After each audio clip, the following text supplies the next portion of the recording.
Hey you guys, welcome back to my weekly rants. We talk about what's hot, what's not, and everything in between. Welcome back, you guys. Welcome back to my channel. Thank you so much for joining me. Make sure you like, share, subscribe. And I really need y'all to drop down in the comments and join me in this conversation, because if you're like me, you watched Sweetie Pies. We as a family used to watch Sweetie Pies. It was a family-friendly show, you know, so we all used to watch it. Myself, my husband, my son, my daughter. We kind of grew to love the characters. Miss Robbie, Tim, I never liked. I'm just gonna put it out there. He was never one of my favorites.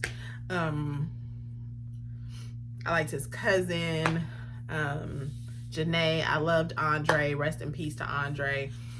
So if those of you who do not know what I'm talking about, maybe you did not watch Sweetie Pies, but it was a reality show that came on the OWN network, and it was about an entrepreneur named Miss Robbie. And that's one of the reasons why I love the show, because you guys know I live for entrepreneurship. I myself am an entrepreneur, so I'm just drawn to those stories, right? So she's an older woman, owns various different restaurants in the St. Louis area, and we pretty much fell in love with the show. And yesterday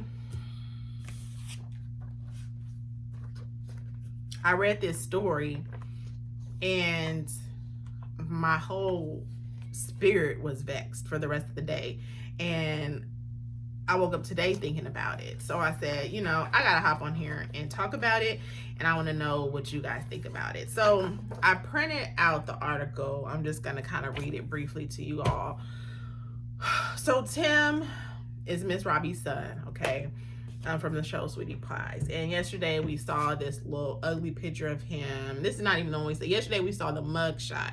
Maybe I'll put that as my thumbnail, floating around in his little ugly self.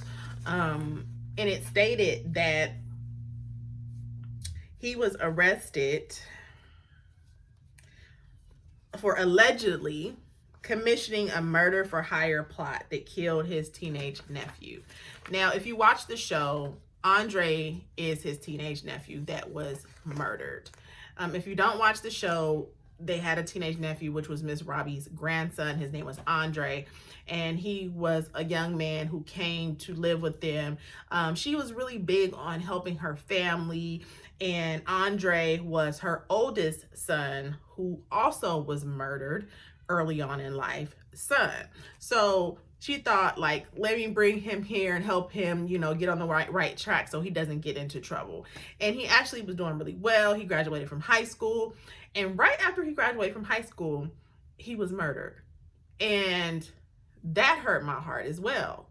And Miss Robbie was broken up about it. They did several episodes about it. It was in the news, and they were trying to figure out what happened to this young man whose life seemed to be on a pretty solid track. They were helping him get on a solid track. He was doing very well. And it never really made sense to me, to be honest with you guys. It never really made sense to me how he was killed, because he was doing so well. So this idea that, oh, he started hanging around the wrong people all of a sudden in the wrong crowds and he got into some trouble, it just didn't add up. It really didn't. One moment. I got some caffeine, you guys. It just didn't add up. So here we are, 4 years later. Here we are, and we see this motherfucker was behind it.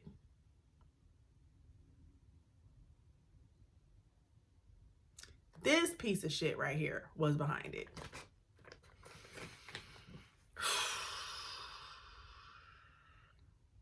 I just gotta take a breath, because you have to be a different type of sick to do some shit like this. This was his own nephew. This was his brother's son. A young man who came to them for help and guidance. He took out a life insurance policy on him, which he was the sole beneficiary of, and he plotted to kill him, succeeded in killing him and taking his life.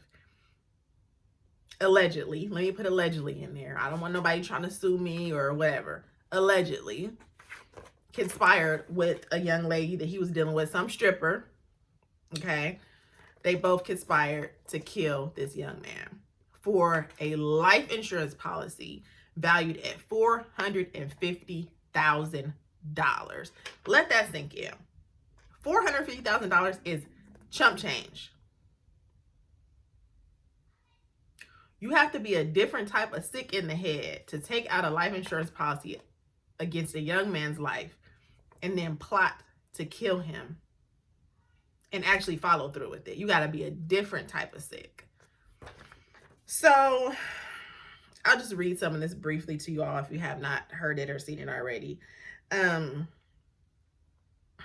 The complaint alleges that Norman conspired with an exotic dancer residing in Memphis, Tennessee, and others to use a facility of interstate commerce, namely a cellular phone. That's what the legal term is for a cell phone, a burner phone, to commit a murder for hire in exchange for money. Okay. The dancer also has been charged in the plot, according to the release.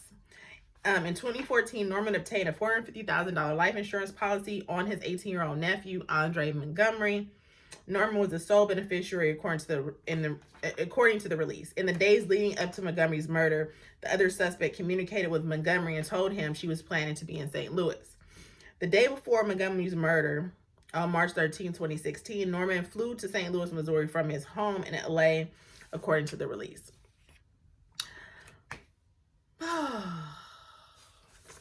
Some of this cut off, you guys. But as the story goes, he flies in to St. Louis from LA, right? There's the burner phones that are in play. He has one. The exotic dancer has one. And the young lady calls Andre, lures him to a location where he was murdered. And she lures him there, you know, like basically saying she wants to get with him. You know, wants to have, I don't know what the thing was, but he came to meet her. He comes there, he's murdered. Okay. Allegedly, it says about a minute after he was murdered, the burner phone shows her making a phone call to Tim's burner phone. Immediately after the murder, the call was placed to Norman. The woman's phone location information places her in the vicinity of the murder at the time of the homicide. Following Montgomery's murder, she placed another call to Norman and traveled towards Memphis, Tennessee, according to the release. She also deposited over $9,000 in cash in various bank accounts days after the murder. A week later, Norman contacted the life insurance company and tried to collect on the policy he had taken out on his nephew. However, he was not able to cash in on the full life insurance policy because he wasn't able to provide certain information that they needed. Which was interesting to me because a couple things. First of all, I feel like with life insurance, I have policies, my husband has policies, and from what I remember, you have to sign off. Like, if I have an insurance policy on my husband, like he has to sign, he has knowledge of it, he has to sign off on it. So it doesn't really indicate if, you know, his nephew signed off on it or what the case was. But to me, it alludes to something may not have all the way been legit if he wasn't able to collect on it ultimately. But this story has really been sitting with me since I read it yesterday. It's sickened me. My heart goes out to the family, the young man's family, Andre's family, are speaking out on social media. I don't know if you guys have seen it, but they're rightfully so. They're livid. And from some of the things that I've seen on their social media, they apparently already knew about this and knew he was a suspect and knew that he was behind this. So I'm sickened. I'm sickened. I am sickened, and I hope they throw his ass under the jail. I'm absolutely sick. I want to touch on another point as well. I follow like pop culture. I'm really into pop culture. My husband's like, you're way too into that. But this is one of my guilty pleasures. And if you guys don't know, he dated another reality star, Jennifer Williams, okay? And they broke up. And I'm talking about Tim right now, the bastard who committed this horrible crime, allegedly. He was dating the reality star Jennifer Williams, and they broke up. And after they broke up, she came out and said how crazy he was, and he was stalking her and all this other stuff. And of course, he came out and painted her as a liar and crazy and all this other stuff. And interestingly enough, I noticed a lot of the media and other pop culture outlets kind of jumped on that bandwagon, because I don't think Jennifer has the best reputation, okay? So they kind of jumped on that bandwagon with, yeah, she's lying, she's full of shit or whatever, right? But now look. If this hires someone to kill his own flesh and blood, then it's highly likely what she's saying is true. And so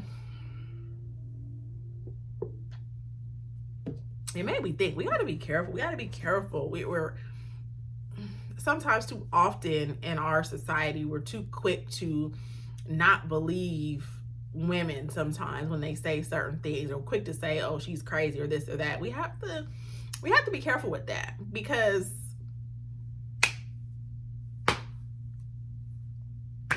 so I had to come on here and talk about this, you guys, because it's just been on my mind, my heart, my spirit. Again, my heart goes out to the family. I'm definitely praying for them. I pray that justice is served. They still do not know who the gunman is in this case. Tim has been arrested, and they're more than sure that him and the young lady conspired to kill. So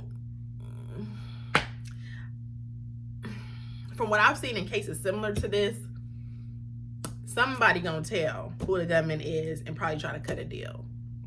That's what I've seen in cases like this, similar cases. So we'll see how this unfolds. I'll be following this case.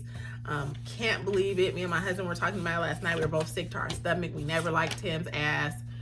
Anyway, let me stop showing his ugly ass picture. But I'm just so disturbed, because that young man was a child. He was a child, and he needed help, and he needed guidance, and he came to them for that, and this is what he got. That it breaks my heart. It makes me sick on so many levels. So you guys, on that note, I'm out. Drop down in the comments and let me know what you guys think about this, because it just rocked me. It really rocked me. Make sure you like, share, subscribe, and let's talk about this, because this is sick. Till next time, peace out.